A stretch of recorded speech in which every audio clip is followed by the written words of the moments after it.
आगे के बाकी बचे हुए 5 प्रश्नावली के जो बचे हुए हैं उनको अब हम इस वीडियो में कई बार समाप्त करेंगे। ठीक है, तो प्रश्नावली 3B का जो 11वां प्रश्न है वो देखिए क्या कह रहा है। बाकी आशा है कि सभी वीडियोस आपने देख लिए होंगे पुराने, अगर नहीं देखा है अभी भी तो सबका लिंक मैं डिस्क्रिप्शन में दे दिया करता हूँ ताकि आप आसानी से देख लें। आई बटन में भी कुछ वीडियोस को लगा देता हूँ, ऊपर आई बटन दिखता ही होगा आपको, तो उसमें से जो भी वीडियोस आपको देखनी हो आप देख लीजिए और आराम से डिटेल में स्टडी की जा रही है। कोई यहाँ पे हेजिटेट होकर के जल्दी जल्दी कोर्स कंप्लीट करने की कोई वो नहीं है, जल्दीबाजी नहीं है, आराम से पढ़िए और बहुत शानदार स्कोर करिएगा आप लोग। ठीक है, तो चलिए फिर अभी 11वां प्रश्न क्या कह रहा है। 11वां प्रश्न में एक समीकरण ये दिया हुआ है और दूसरा समीकरण ये दिया हुआ है और x और y की वैल्यू पूछा है। तो यहाँ पे अब हम विलोपन विधि नहीं लगाएंगे। ऐसा इसलिए नहीं लगाएंगे क्योंकि एक समीकरण जो दूसरा वाला दिया हुआ है उसमें x की वैल्यू को उसने 3y के बराबर दे रखा है। लगाना चाहें तो लगा सकते हैं, लेकिन वह थोड़ा लेंदी पड़ेगा कंपैरिजन टू इसके जो मैं बता रहा हूँ। अब x की वैल्यू 3y दे रखी है तो x का मान अगर हम ऊपर वाले समीकरण में ला करके रख देते हैं तो ऊपर वाला हमारा पूरा का पूरा समीकरण y में चेंज हो जाएगा और हमें यही करना है। कोई भी एक विलोपन विधि क्यों लगा रहे हैं, ताकि हमारा जो दो चर है उसमें से एक चर जो है वह विलुप्त तो हो जाए और अंत में हमारा जो समीकरण बचे वह एक वेरिएबल में बचे। तो यहाँ पे हमारा आराम से आसानी से केवल वैल्यू पुटिंग से ही हो जा रहा है, तो हम उसी को कर लेते हैं। कोई मैंडेटरी तो किया नहीं है कि आपको वही करना है, विलोपन विधि ही करना है। अगर मैंडेटरी किया होता तब किया जाता, लेकिन वैसा इसमें किया नहीं। तो अब यहाँ पे क्या करेंगे, x का मान समीकरण 1 में रखने पर, समीकरण 1 में रखने पर तो हो जाएगा 3 × 3y minus 8y is equal to 3। 3 में 3 का मल्टीप्लाई करेंगे तो 9y minus 8y is equal to 3। 9 आम में से एक 8 आम गया तो कितना हुआ, 1 आम बचा। ठीक है, अगर नहीं घटाने आ रहा हो तो इस तरीके से घटा लिया करो। ठीक है, ये वाला जो तरीका है वह √2 या √3 अंडर रूट के एडिशन और सब्सट्रैक्शन में बहुत फायदेमंद होता है। तो यहाँ पे हमारी वैल्यू आसानी से y की वैल्यू क्या मिल गई, y की वैल्यू 3 मिल गई। अब इस y का मान क्या करना है, y का मान कहाँ रखेंगे। अब यहाँ पे हम अभी तक सब में y का मान 1 में रखते आ रहे थे, यहाँ पे y का मान 1 में रखेंगे तो ज्यादा हमको गुणा जोड़ घटाना सब कुछ करना पड़ेगा। यहाँ पे y का मान यहाँ रखेंगे, 3 का मल्टीप्लाई करेंगे, x की वैल्यू निकल जाएगी। तो y का मान कहाँ रखेंगे, y का मान समीकरण 2 में रख लेंगे। तो x इज इक्वल टू 3 × 3 यानी x की वैल्यू क्या आ गई, x की वैल्यू हमारी 9 आ गई। तो x और y का मान पूछ रहा था, x और y का मान हमारा निकल गया। ठीक है, यही हमारा 11वां प्रश्न था। देख लो कितनी जल्दी जल्दी समाप्त हो रहा है। अगर तुम अच्छे से डिटेल में पहली वीडियो देखे होगे, पहली वीडियो में मैंने बहुत ही आसानी से समझाया था तुम लोगों को कि क्या विलोपन है, क्या वैल्यू पुटिंग है। अगर अभी भी नहीं देखा है तो सबका लिंक है नीचे। ठीक है, उसको आसानी से देखो और एक बार कॉन्सेप्ट समझ लो, उसके बाद कोई दिक्कत नहीं होगी। वरना अभी नई वीडियो को ज्वाइन किए होगे, अभी वीडियो ज्वाइन किए होगे तो पता चलेगा कि ये क्या करवा रहा है, कुछ समझ में नहीं आ रहा है। तो ऐसा नहीं, अभी तक अगर नियम कानून नहीं समझे हो तो पहले नियम कानून समझना जरूरी है। तो नियम कानून रहता है कि समझ लो। चलो 12वां क्या कह रहा है, 12वां कह रहा है कि 2x + y is equal to 5, 2x + y is equal to 5। और दूसरा क्या कह रहा है, 3x + 2y is equal to 8, 3x + 2y is equal to 8। तो अब इसमें देखो, इसमें विलोपन विधि से ही करेंगे। तो विलोपन विधि से करने के लिए अब यहाँ पे हम x में देखो, ऊपर 3 का मल्टीप्लाई करें, नीचे 2 का मल्टीप्लाई करें तब x बराबर होगा। लेकिन अब यहाँ पे हम y को ले लेते हैं क्योंकि y पे बस एक ही में गुणा करना होगा। इस 2 का गुणा इसमें करना है तो ये 2y हो गया और इसमें 2y दिया ही हुआ है, तो हमें नीचे वाले में किसी का गुणा नहीं करना होगा। तो सिंपल सी बात है, जितना आसानी से हो पाए उसको करते हैं। तो समीकरण 1 में 2 से गुणा करने पर, 2 से गुणा करने पर, ठीक है, तो 4x + 2y is equal to 10 हो गया। अब इसको समीकरण 3 मान लेते हैं और यहाँ पे एक लाइन लिख लेना कि समीकरण 3, चलो मैं भी लिख देता हूँ, समीकरण 3 माइनस समीकरण 2। ठीक है, तो समीकरण 3 यानी 4x + कहाँ जा 2y इज इक्वल टू 10 और 3x plus 2y is equal to 8। अब इसको घटाना है तो इसको आसानी से घटा लो, ये कट जाएगा। 4x में से 3x गया तो कितना हुआ, x बचा, और 10 में से 8 गया तो 2 बचा। यहाँ पे देखो पहले ही लाइन में x की वैल्यू आ गई, देख रहे हो। अब x का मान किसी भी इक्वेशन में रख दो। चलो समीकरण 1 में रख लेते हैं, समीकरण 1 में तो 2 इंटू 2 हो गया plus y is equal to 5। अब ये 4 plus y is equal to 5 हो गया, तो y is equal to 5 minus 4 यानी y की वैल्यू आ गई 1 और x की वैल्यू कितनी थी 2। ठीक है, तो ये हमारा 12वां प्रश्न हो गया। अब 13वें प्रश्न पे चलते हैं। 13वां प्रश्न क्या कह रहा है, उसको प्रश्न क्या कह रहा है। 13वें प्रश्न में ये दो इक्वेशन दिया हुआ है और यहाँ पे भी हमें x और y की वैल्यू को फाइंड करना है। तो यहाँ पे हम देखेंगे कि पहले और दूसरे इक्वेशन में किसी भी चीज का मल्टीप्लाई करने का जरूरत नहीं है क्योंकि हमें कोफिशिएंट इक्वल दिया हुआ है। बस हम सिंपल सी बात है, चलो पहले लिख ही देता हूँ तुम लोगों के लिए। यहाँ लिखेंगे समीकरण 1 माइनस समीकरण 2 से, समीकरण 1 माइनस समीकरण 2 से क्या होगा, अब यहाँ पे उतारना पड़ेगा, is equal to a square minus ab plus b square x plus y is equal to a square plus ab plus b square. अब यहाँ पे देखो, यहाँ पे घटा रहा है ना, अगर यहीं पे जोड़ देते हैं ना तो ये y कट जाता। अब यहाँ पे घटा रहा है तो x से x घटे यहाँ, तो माइनस y में से y को घटाओ तो माइनस 2y जाएगा। अब यहाँ पे देखो a square minus ab plus b square, ऊपर वाले को उतारे और नीचे वाले पूरे को माइनस करना है तो इसके आगे क्या लगा लो, इसके आगे ब्रैकेट लगा लो। जब मल्टीप्लाई माइनस का समझ में ना आए डायरेक्ट तो सिंपल सी बात होती है कि ब्रैकेट लगा लो, उसके बाद आराम से तोड़ते रहो। तो ये हो गया a square minus ab plus b square. अब माइनस a स्क्वायर, माइनस और प्लस का माइनस ab और माइनस और प्लस का प्लस माइनस b स्क्वायर। अब देखो a स्क्वायर से a स्क्वायर कटा, b स्क्वायर से b स्क्वायर कटा, ये हो गया माइनस 2y। माइनस 2y बराबर क्या आ गया, माइनस ab और माइनस ab, माइनस 2ab हो गया। तो इससे ये कट गया और 2 से 2 कट गया, यानी y की वैल्यू क्या आ गई, y is equal to ab आ गया। अगर अपान में करके दिखाना होगा तो दिखा देगा तुम लोग, ठीक है। अभी तक तो तुम लोग समझदार हो चुके हो। अब y का मान समीकरण 1 में रखने पर, ठीक है, x minus ab is equal to a square minus ab plus b square. अब यहां से क्या हो जाएगा, x बराबर a square minus ab plus b square, और ये माइनस ab इधर आएगा तो प्लस ab हो जाएगा। तो प्लस ab और माइनस ab कट गया, यानी x बराबर a स्क्वायर, और b के सामने का जो चिन्ह है उसको लेंगे, ab के सामने वाला माइनस मत ले लेना, b के सामने चिन्ह है प्लस, तो प्लस b स्क्वायर हो गई, यानी x की वैल्यू आ गई a square plus b square और y की वैल्यू आ गई ab।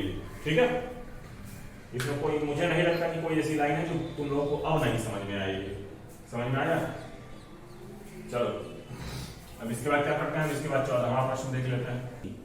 अब 14वां प्रश्न देखो क्या कह रहा है। 14वें में ये दो इक्वेशन दिया हुआ है और वही काम हमको करना है। तो अब यहाँ पे हम क्या करेंगे, यहाँ पे देखो, यहाँ पे x को हटाने के लिए सोचते हैं, x को हटाने के लिए सोचेंगे तो ऊपर वाले में मल्टीप्लाई कर देंगे किसका, पहला जो समीकरण है, पहले वाले समीकरण में 2 का मल्टीप्लाई कर देते हैं, ऊपर हो जाएगा 4 और नीचे 4 तो है, तो ये दूसरा समीकरण है, मल्टीप्लाई कर लेना। यहाँ पे लिख देना कि समीकरण 1 में 2 से गुणा करने पर, ठीक। उसके बाद ये समीकरण यहाँ पे उतारना, 4x plus 6y is equal to 36, ठीक है। अब उसके बाद नीचे लिखना समीकरण 1, इसको 3 मान लो, 1 न मानो, इसको 3 मानो, समीकरण 3 माइनस समीकरण 2 से, ठीक है। समीकरण 3 क्या है, 4x plus 6y is equal to 36, और ये क्या है, 4x plus 6y is equal to 17, ठीक है। अब इसको घटाओ, देखो अब यहाँ पे एक बहुत बड़ी चीज हो रही है, घटाने पर 4x से 4x भी कट जा रहा है और 6y से 6y भी कट जा रहा है। इसका मतलब क्या हुआ कि कोई ऐसा पद ही नहीं बच रहा है इस साइड। अब यहाँ पे 0 बराबर 36 में से 17 क्या हो गया, 17 और 10 37, 17 में 20 जोड़ोगे तो 37 होगा, 20 में से 1 कम करोगे तो 19 हो गया। ये क्या ये कभी संभव हो सकता है? 0 19 के बराबर हो, ये कभी संभव हो सकता है? नहीं हो सकता है। यानी इन दोनों इक्वेशन में कोई ऐसी टर्म ही नहीं बच रही है, कोई ऐसी चर राशि ही नहीं बच रही है जिसका हम मान निकालें। तो इस इक्वेशन में इस सवाल का कोई भी हल नहीं होगा, कोई हल होगा ही नहीं इस सवाल का। समझ रहे हो क्यों नहीं होगा? पता है क्योंकि देखो ध्यान से, ये दोनों रेखाओं का समीकरण दिया हुआ है ना, और ये दोनों समांतर रेखाओं का समीकरण है। समांतर रेखाएं जो होती हैं इनका कोई हल नहीं होता है, पता है ना। और उसी में ये नियम लगता था a1/a2 is equal to b1/b2 is not equal to c1/c2। कुछ याद आया? इसके जस्ट पहले वाले प्रश्नावली, वहीं से ये सवाल दिया है इसमें। अगर किसी के पास पुरानी प्रश्नावली याद होगी किसी के दिमाग में, तो वह बहुत हंसते खेलते इसको कर लेगा। अब a1/a2 और b1/b2 करके देख लो, इक्वल आएगा इसमें 3/6 is not equal to c1/c2 18/17। ये उधर करके कंपेयर करते हैं ना, तो -18 -17 हो जाएगा। ये भी देखो 1/2 और ये भी देखो 1/2, यानी ये दोनों रेखाएं पैरेलल हैं, इसीलिए कोई हल नहीं आ रहा है। ठीक है, तो तुम लोग इतना ही करना, बस ये एक्स्ट्रा कॉन्सेप्ट जो पुराना अध्याय का था वो मैं समझाने के लिए, पुराने प्रश्नावली का था वो मैं समझाने के लिए तुम लोग को याद दिला दिया हूँ, ताकि तुम्हें पता रहे कि इसका क्या रीजन है कि कोई हल नहीं आ रहा है। यह तुम्हें जानना बहुत जरूरी है, यहीं से बेस मजबूत होता है। समझ में आया? तो जानो कि इसका क्यों हल नहीं है, क्योंकि यह दोनों रेखाएं जो है वह समांतर रेखाओं का समीकरण दिया हुआ है, और ये समांतर रेखाएं एकदम सीधी चली जाती हैं, जैसे रेल की पट्टियां कहीं नहीं मिलती हैं, वह समांतर चलती है। तो यह दोनों रेखाएं समांतर हैं, इसीलिए इस प्रश्न का कोई भी हल नहीं होगा। ठीक है, चलो 15वां प्रश्न देख लेते हैं। 15वां प्रश्न क्या कह रहा है? 15वां प्रश्न देखो इस तरीके से दिया हुआ है, x - y = 13 = √x + √y। इसका मतलब क्या हुआ? यहाँ पे बहुत लोग ऐसे होंगे ना कि जो खोजने लगेंगे कि दूसरा इक्वेशन कहाँ गया, दूसरा इक्वेशन तो दिया ही नहीं है। लेकिन इसकी जस्ट पहले वाली अगर तुमने प्रश्नावली देखी होगी तो उसमें मैंने बताया था कि अगर 3 पद बराबर दिए हुए हो तो दो पदों को लेकर के करते हैं। तो यहाँ पे क्या होगा, पहले इन दोनों पद को लेंगे फिर इन दोनों पद को लेंगे, तो हमें दोनों समीकरण मिल जाएंगे। तो x - y = 13 और ये हो जाएगा √x + √y = 13। ठीक है, अब ये पहला समीकरण और ये दूसरा समीकरण। अब यहाँ पे देखो, पहले इनके चर को समान करो। तो अब ये बताओ, तुमने एक फार्मूला पढ़ा है क्या फार्मूला ये तुमने पढ़ा है क्या कि √x + √y दिया हुआ है, और वह ऊपर वाला क्या दिया हुआ है? ऊपर वाला दिया हुआ है x - y। ठीक है, तो x - y को क्या लिखा जा सकता है? x - y को लिखा जा सकता है क्या? कुछ लिख सकते हो? अब इसको क्या करना है? अब इसको सॉल्व करना है। तो इसको कैसे कर सकते हैं? थोड़ा सा अगर दिमाग तुम लोग लगाओगे तो तुम लोग इसको कर लोगे। हाँ देखो